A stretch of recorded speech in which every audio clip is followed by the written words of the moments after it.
Yes sir. जी sir, office में ही। हाँ, उसी को इंटरोगेट करने जा रहा हूँ। पता है सर, वो क्रिमिनल नहीं है, लेकिन क्रिमिनल कोई माँ के पेट से पैदा तो होता नहीं है। मजबूरी, हालात, लालच क्रिमिनल पैदा करते हैं। देखते हैं इसे किसने क्रिमिनल बनाया।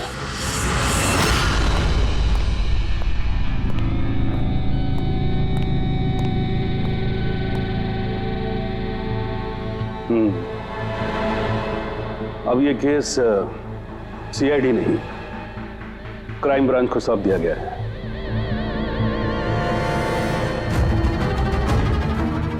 अपनी सफाई में कुछ कहना चाहते हो?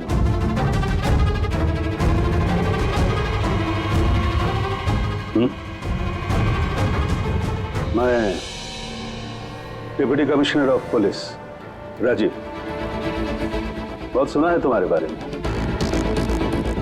लेकिन कभी सोचा नहीं था इस हालत में मुलाकात होगी। मैंने भी बहुत सुना आपके बारे में सर। सुना है काफी सख्त ऑफिसर हैं आप। फिर तो तुम समझ गए होगे, थोड़ी सी भी ढील मैं तुम्हें दूंगा नहीं। कानून सबके लिए बराबर होता है सर। अगर मैंने गुनाह किया है तो सजा का उतना ही हकदार हूं जितना कि कोई आम मुजरिम। विक्रांत को क्यों मारा तुमने? उसे मारने की कोई वजह नहीं थी मेरे पास। अच्छा, तो फिर गोली क्यों चले? पता नहीं, बस चल गई। चल गई? चल गई मतलब? ट्रिगर पे उंगली रख के ट्रिगर दबाया था ना तुमने? मैं सिर्फ उसको डरा रहा था। डरा रहे थे, लेकिन तुम वहां करने क्या गए थे? पुलिस उसे कोर्ट ले जा रही थी ना?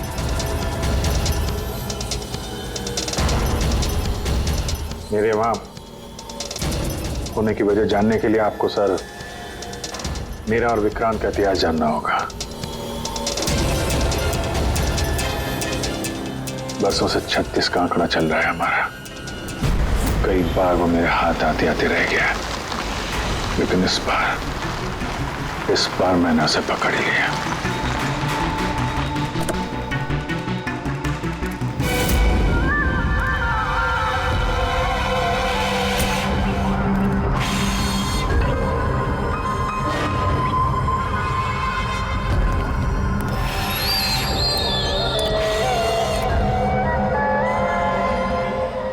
माल लाया? जी, आपने जितना बोला था उतना है।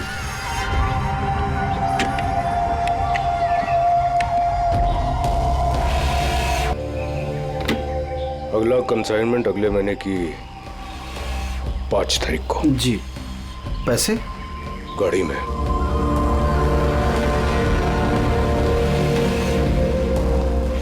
क्या बात है, इतना पसीना क्यों आ रहा है? पसीना? नहीं तो। जिस स्कूल में तुझे एडमिशन नहीं मिला था ना, उस स्कूल का हेडमास्टर था मैं। क्या छुपा रहा है? नहीं, कुछ भी नहीं। ओह, तो ये बात है। किसने भेजा? सीआईडी को बुलाया तूने? विक्रांत को धोखा देना बहुत महंगा पड़ेगा तुझे।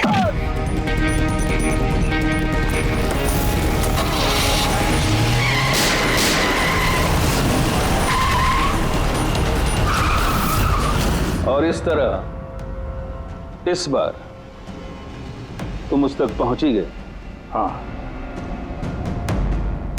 लेकिन हमेशा की तरह इस बार भी विक्रांत के नसीब में जेल की सलाखें नहीं लिखी थी। नामी गिरामी अपराधी विक्रांत ने सरकारी गवाह बनने का फैसला कर लिया है। वो मकरंद के खिलाफ अदालत में सारे सबूत देगा और इसके बदले अदालत उसकी सजा काफी हद तक माफ कर देगी। इन अपराधियों को पकड़ने के लिए हम लोग दिन रात एक कर देते हैं, अपने खून पसीना बहाते हैं। क्या इसलिए कि अदालत उनको दोबारा जुर्म करने के लिए छोड़ दे? अब अदालत को दोष मत दो अभिजीत। वैसे भी मकरन के खिलाफ उनके पास ज्यादा सबूत थे नहीं, और हमारा काम मुजरिमों को पकड़ना है, ना कि उनकी सजा तय करना। यार तो तुमको क्या लगता है, इसको छोड़ना सही है? अब सही तो नहीं है, पर हम लोग क्या कर सकते हैं?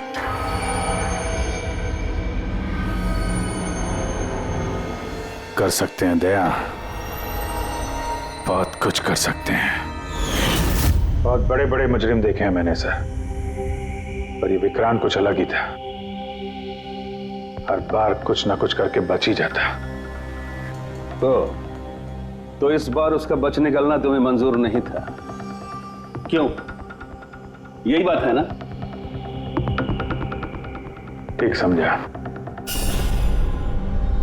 इसलिए जब मुझे पता चला कि इस केस का इंचार्ज मेरा पुराना दोस्त मुरली है, तो विक्रांत से मिलना है मुझे। यार सिर्फ 10 मिनट। अभिजीत, तुम ये जानते हो कि ये मुमकिन नहीं है। This doesn't fit into any kind of protocol. मैं तुम्हें परमिशन नहीं दे सकता। परमिशन? वो आरती याद है तुम्हें? बीकॉम सेकेंड ईयर की स्टूडेंट, कैसे तड़पा तड़पा के मारा था उसने। किसने परमिशन दी थी उसे ऐसा करने के लिए? और वो 80 साल की बूढ़ी औरत जिसे आंख से दिखता नहीं था, उसके हाथ पांव काट दिए थे उसने। एक 8 साल के बच्चे तक को। अभिजीत, मैं उसकी पूरी केस हिस्ट्री को जानता हूं। फिर तुम ये भी जानते होगे किसी भी जेल में 15-20 दिन से ज्यादा नहीं टिकता ये विक्रांत। यार मेरा उससे मिलना बहुत जरूरी है। एक लड़की का किडनैप हो गया, पिछले 2 महीने से नहीं मिल रही है। सिर्फ विक्रांत जानता है कहां है वो। यह लड़की की जिंदगी का सवाल है, समझो यार, सिर्फ 10 मिनट। ठीक है, लेकिन सिर्फ और सिर्फ 10 मिनट। तो इस तरह तुम विक्रांत की वैन तक पहुंचे, लेकिन तुम्हें तो सिर्फ उस लड़की के बारे में जानना था ना? ये सब कैसे हो? ये सच है सर, मैं सिर्फ लड़की के बारे में जानने गया था, मगर 5 मिनट का टाइम दे रहा हूं। दिमाग पे जोर डाल ले और अच्छी तरीके से हिला ले। आरजू कहां है? आरजू? कौन सी आरजू? किसकी आरजू? मैं नहीं जानता किसी आरजू को। वही लड़की जिसे तूने किडनैप कर रखा है। ओह सॉरी, भूल गया था। कहां रखा है उसे? जानता है अभिजीत, पिछली बार भी मैंने एक लड़की को किडनैप किया था, फिर भूल गया था। फिर अचानक 2 महीने के बाद मुझे याद आया, तो फिर जाकर देखा कि उसकी लाश कुर्सी से बंधी हुई थी और उसकी लाश पर मक्खियां भिनभिना रही थी। और अब आरजू का भी वही हाल होने वाला है। ऐसा कुछ नहीं होगा।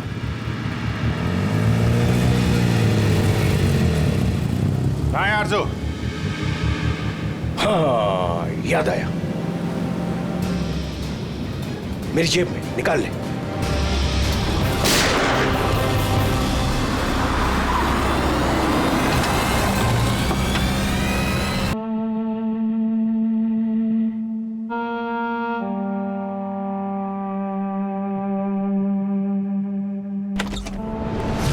Oh my God!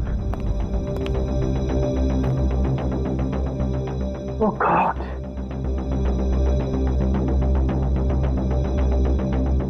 मुझे तुम जैसे जिम्मेदार ऑफिसर से ये उम्मीद नहीं थी मुरली। तुम्हारी निगरानी में ये हो कैसे गया? कैसे? हाउ? गलती मुरली की नहीं, मेरी है। ये सब मेरी वजह से हुआ है।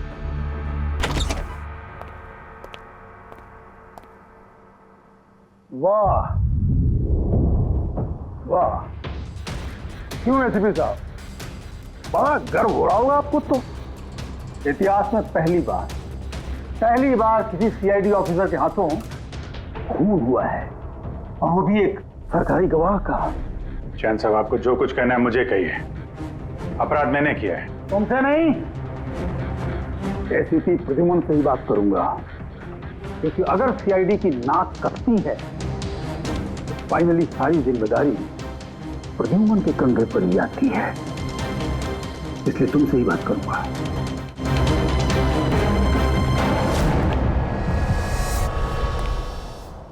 कैसे हुआ ये सब? पता नहीं सर कैसे हो गया। मैं तो सिर्फ उसे गन दिखा के डरा रहा था सर। गोली चलाने का कोई इरादा नहीं था सर मेरा। अच्छा। तो तुम सिर्फ गन दिखा रहे थे, हाँ? और गन अपने आप चल गई। तुम सीआईडी ऑफिसर हो या कोई नौसिखिए? I mean amateur shooter.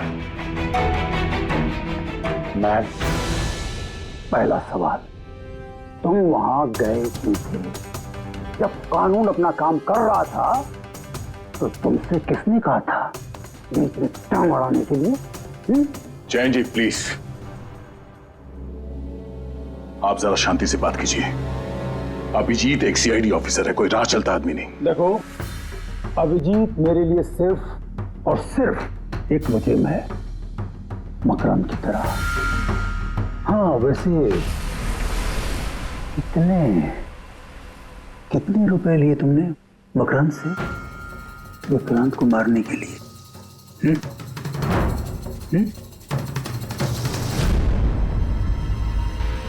अगर तुम एक वकील ना होते और मैं एक सीआईडी ऑफिसर नहीं होता तो ये सवाल तुम्हें बहुत भारी पड़ता। Oh really? देखो ऐसे थे प्रद्युम्न। इसके तेवर तो देखो, फोन करके बैठा है और मुझ जैसे लॉयर को, सीनियर लॉयर को धमकी दे रहा है। ऐसे चार्जेस लगाऊंगा आप जन्मों तक जेल में बैठ के सड़ोगे। ये चीज हो गए तुम वहां। मानता हूं गोली चलाई मैंने सर, विक्रांत को मार दिया, लेकिन उसे मारने का कोई इरादा नहीं था मेरा।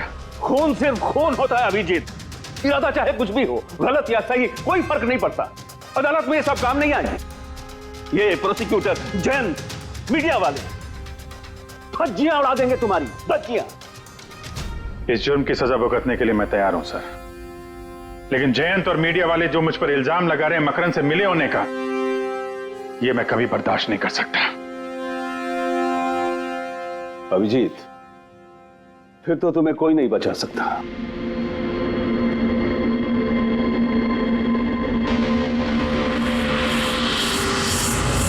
सारे सबूत और गवाह अभिजीत के खिलाफ है। यानी कोई उम्मीद नहीं है सर? कैसे उम्मीद है? अभिजीत ने खुद कन्फेस किया है कि गोली उसी ने चलाई।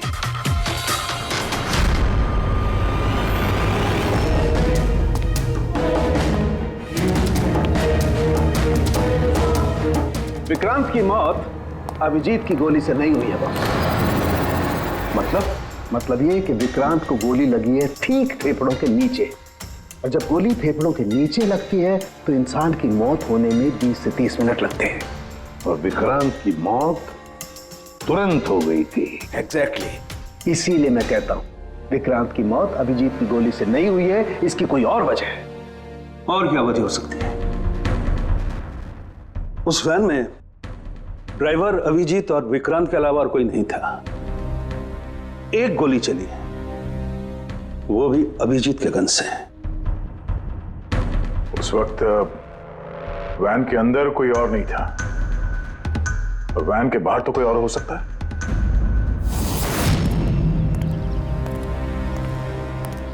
अभिजीत, उस वक्त गाड़ी के बाहर कोई था जिस वक्त गोली चली? नहीं, एक्चुअली पता नहीं, क्योंकि मेरा पूरा ध्यान तो विक्रांत पे था। अभिजीत, ठीक से याद करके बताओ, गोली चलने से पहले क्या हुआ था? कुछ अजीब हुआ था? कुछ भी?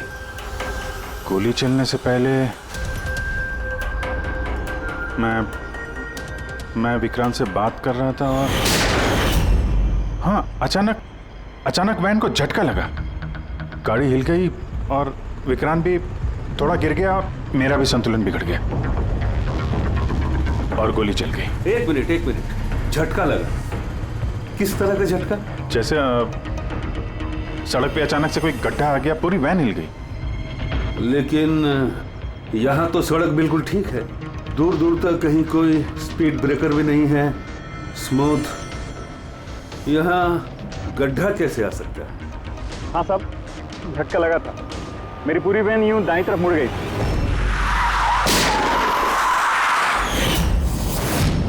स्टीयरिंग खुद ब खुद घूम गया? हाँ साहब। ये कैसे हो सकता है? साहब ये तो मुझे भी पता नहीं चला कैसे हो गया। इससे पहले कि मैं वैन को संभाल पाता, पीछे से गोली चलने की आवाज आ गई।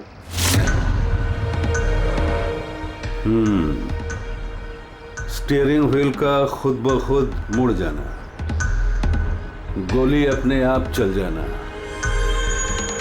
सड़क पे कोई गड्ढा भी नहीं है। आखिर यहां हुआ तो क्या हुआ?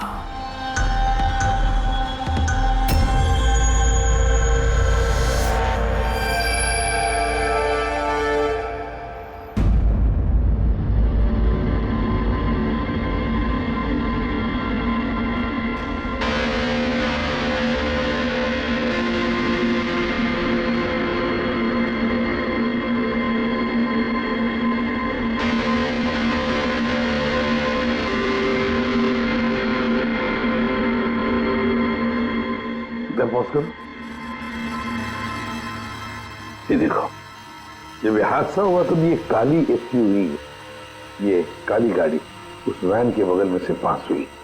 मतलब सर, विक्रांत का खूनी शायद इसी गाड़ी में? हाँ, हो सकता है। सर, ये गाड़ी कहीं रुकी नहीं सर, ये सीधे सीधे चली गई और दूसरी गोली की आवाज भी नहीं आई।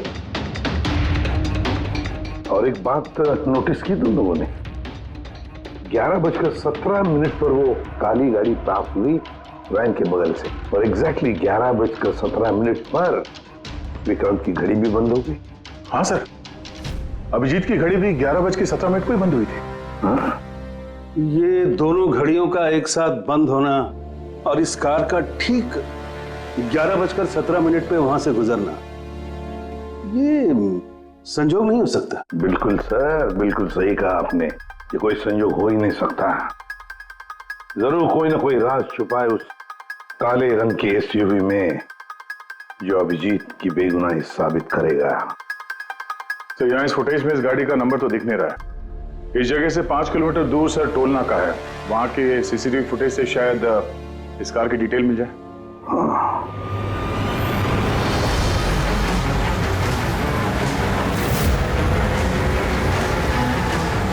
अगर वो गाड़ी टोल नाका से गुजरी ही नहीं तो यहीं कहीं आसपास होनी चाहिए, इसी इलाके में। सर, वो देखिए, काले रंग की कार।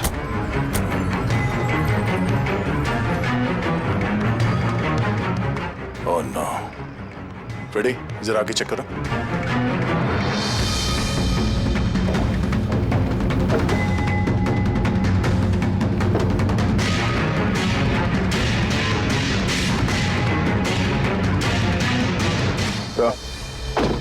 ये वही काली एसयूवी है, जला दी गई है। मतलब गाड़ी में ऐसा जरूर कुछ था जो खूनी मिटाना चाहता था। सर, ना तो नंबर प्लेट दिख रही है और ना ही चेसी नंबर, सारे सबूत मिटा दिए मुजरिम ने।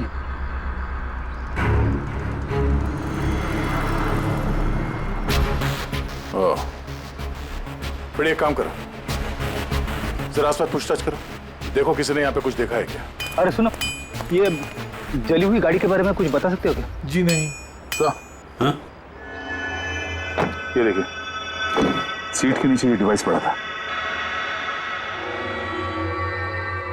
Electric device. हसन के क्या डिवाइस है, कुछ पता चला? हाँ बस, पता तो चल गया है, लेकिन इसे अच्छी तरह से समझाने के लिए मुझे एक डेमो देना पड़ेगा आप लोगों को। मान लीजिए कि ये विक्रांत है और हम इसे मारना चाहते हैं, लेकिन हम इसके करीब नहीं जा सकते हैं, तो फिर इसे कैसे मारा जाए? कैसे? डॉक्टर सालुंखे, हमें पता होता तो आपके पास क्यों आते? प्लीज आगे बताइए। हाँ, बताता हूं।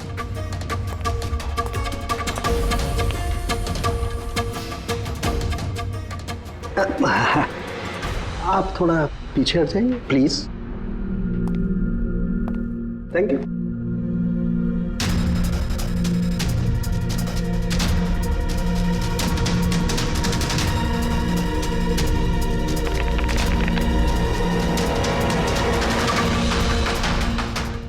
देखा आपने, बॉस बिना नजदीक जाए इसे ऐसे मारा जा सकता है। ये आपने किया कैसे सर? तो फिर जैसे ही हमें इस डिवाइस के बारे में पता चला, हमने विक्रांत के पुराने मेडिकल रिपोर्ट्स मंगवाए जेल में से। ये स्कैन 2 महीने पुराना है और ये वाला स्कैन ये हमने कल रात को लिया उसके मरने के बाद।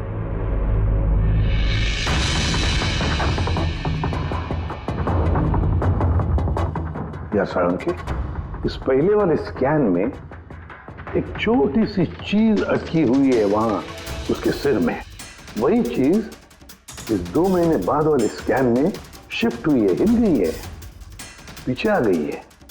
और ये छोटी सी चीज एक शार्पनेल है बॉस, यानी गोली का छोटा सा टुकड़ा।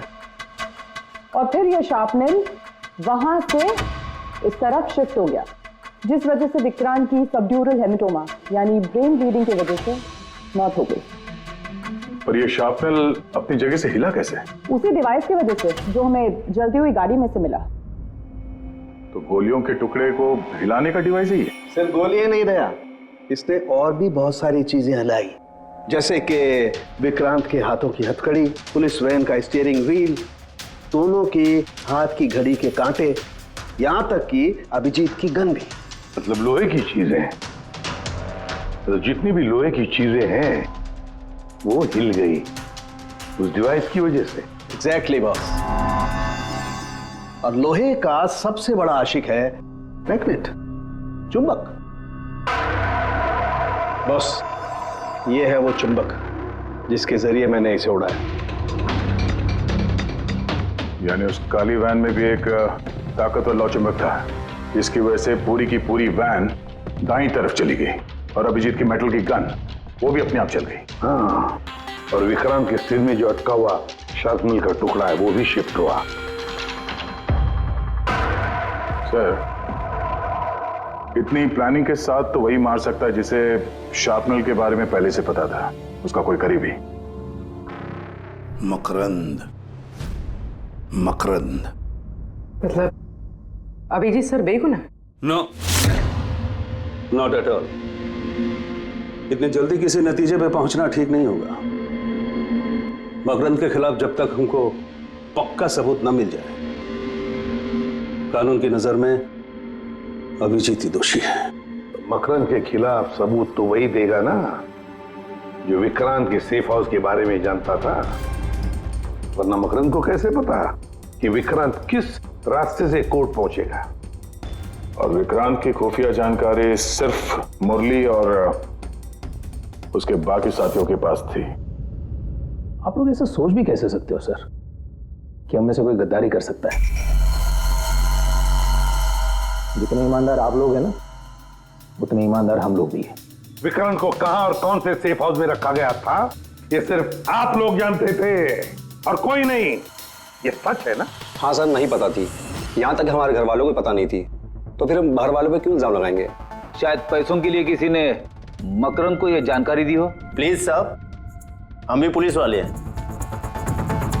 जान की बाजी हम भी लगाते हैं। आप इस तरह इंफॉर्मेशन कहीं ना कहीं से तो लीक हुई है मुरली। हाँ सर, एक्चुअली मैं भी वही सोच रहा हूँ, क्योंकि सेफ हाउस में 24 घंटे सीसीटीवी कैमरे लगे हुए थे, तो अगर भी कोई बाहर वाला अंदर नहीं आ सकता। क्या कहा आपने? चाहकर भी कोई बाहर वाला अंदर नहीं आ सकता?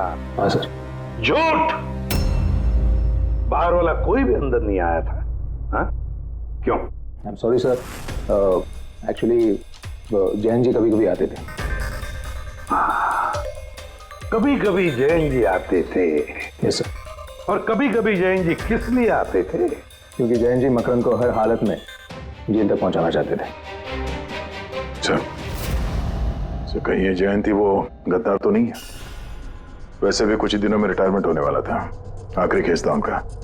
सोचा होगा संन्यास लेने से पहले थोड़े बहुत पैसे बना लो। सर, सर वाकई जयंत ने काफी पैसे बनाए। अभी 10 दिन पहले इसने पुणे में 10 करोड़ का फार्म हाउस खरीदा है। क्या? हाँ सर, ये रहे उस पार्टी के फोटोग्राफ। एक मिनट, माय गॉड दया, पहचाना इसे? हाँ सर, ये तो जोगी है, मकरन का खास चेला। जोगी, मकरन का खास चेला, और वो भी जयंत की पार्टी में।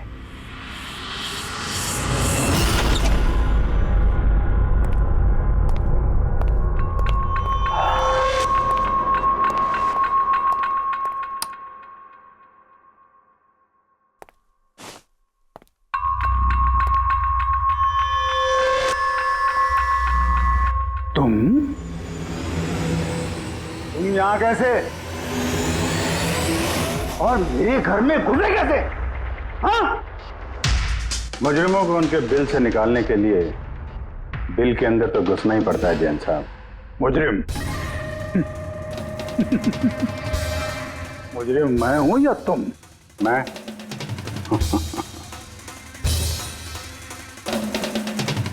लेकिन ये तस्वीर ये कुछ और ही कहानी कह रही है।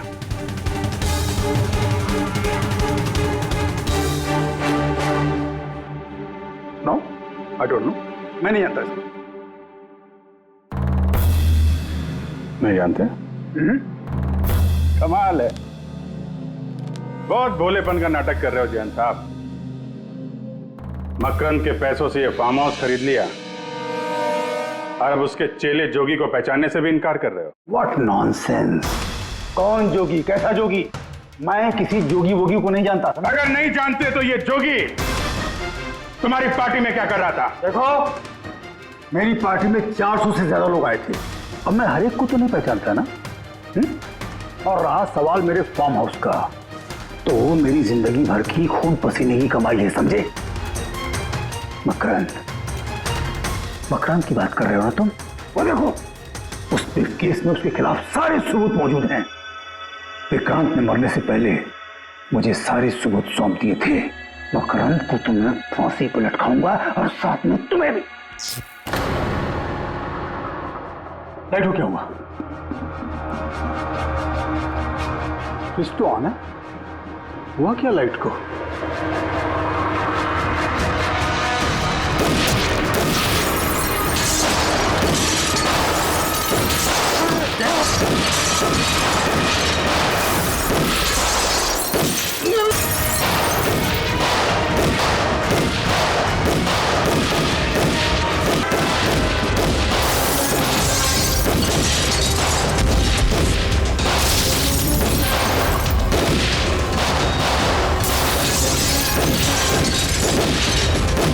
कमाल कर दी तुमने अभिजीत, वाकई कमाल कर दी। अरे पूरी मीडिया तुम्हारे जान के पीछे पड़ी है, अब तो उनको लॉटरी लग गई।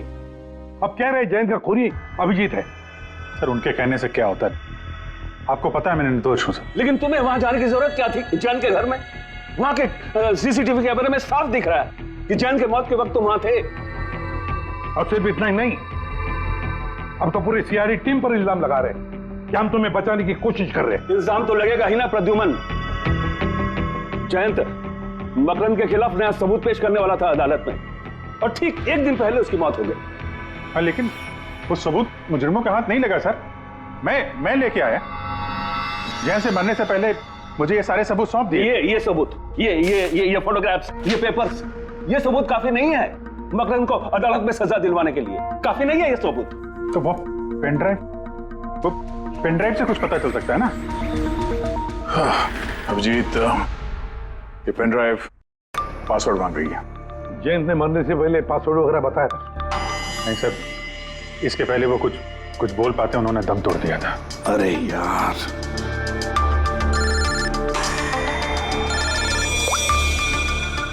हेलो, हाँ पूर्वी। अच्छा, ओके ओके। ठीक है सर। पता चल गया जोगी को जैन जी की पार्टी में कौन लेके गया था। कौन लेके गया था? खुद जैन जी की पीए सोनल।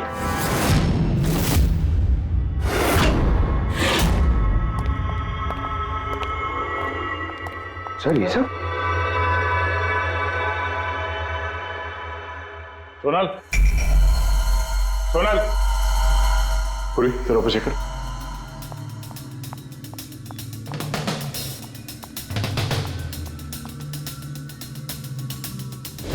Sonal,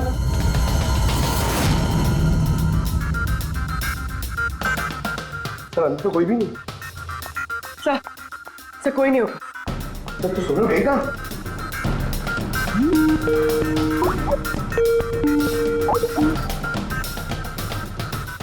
video call?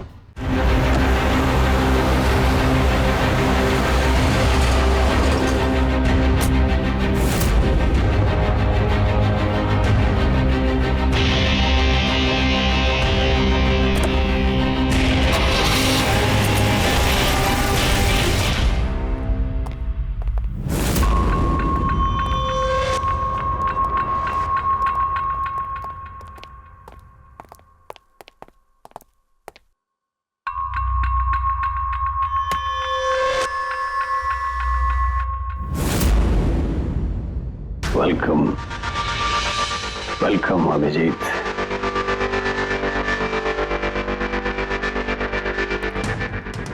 मकरंद के आशियाने में तुम्हारा स्वागत है।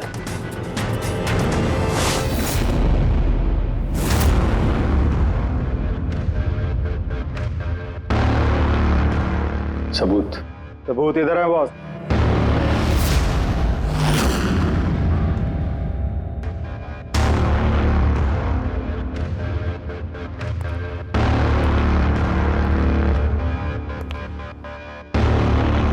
मकरंद, सबूत तुम्हें मिल चुका है, अब सोनल को जाने दो।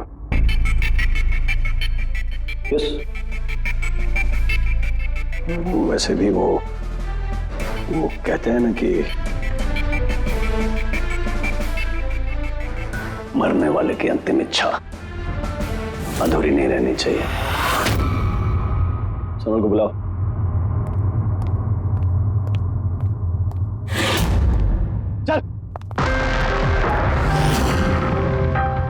सर आप? सोनल तुम ठीक हो? हाँ सर मैं ठीक हूँ। तुम जाओ यहाँ से। लेकिन सर आप? मेरी चिंता मत करो, तुम निकलो, जाओ।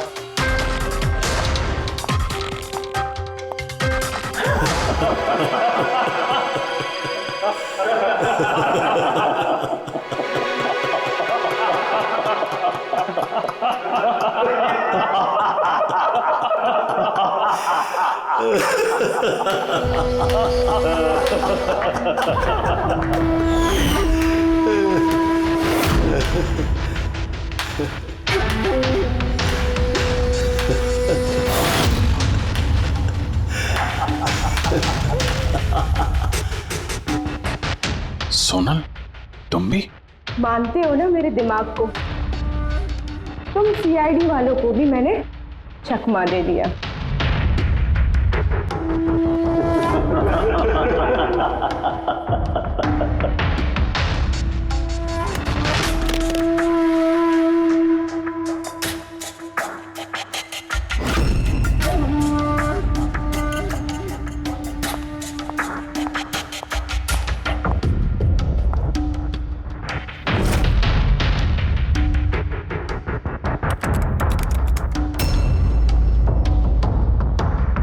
मुझे पता था जयंत यही पासवर्ड रखेगा।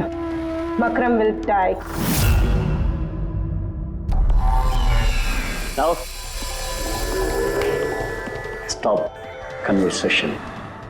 Start the operation.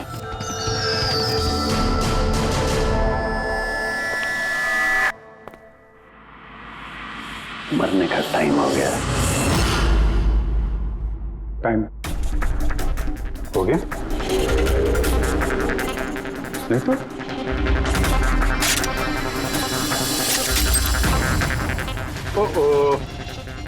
मैग्नेट? तुम लोगों को क्या लगा चुंबक को हथियार बनाना सिर्फ तुम लोगों को आता है?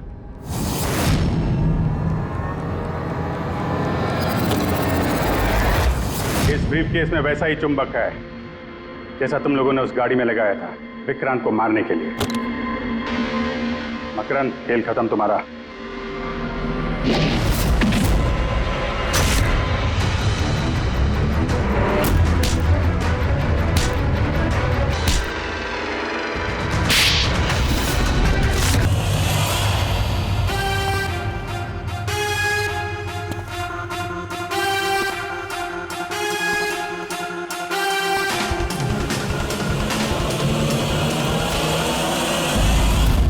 Morning sir.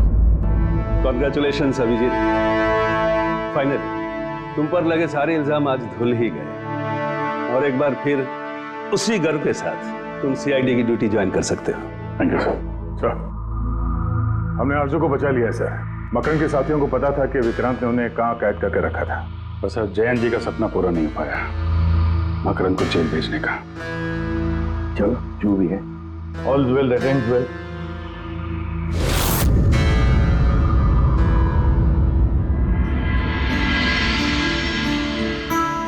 संभालो अपनी अमानत को।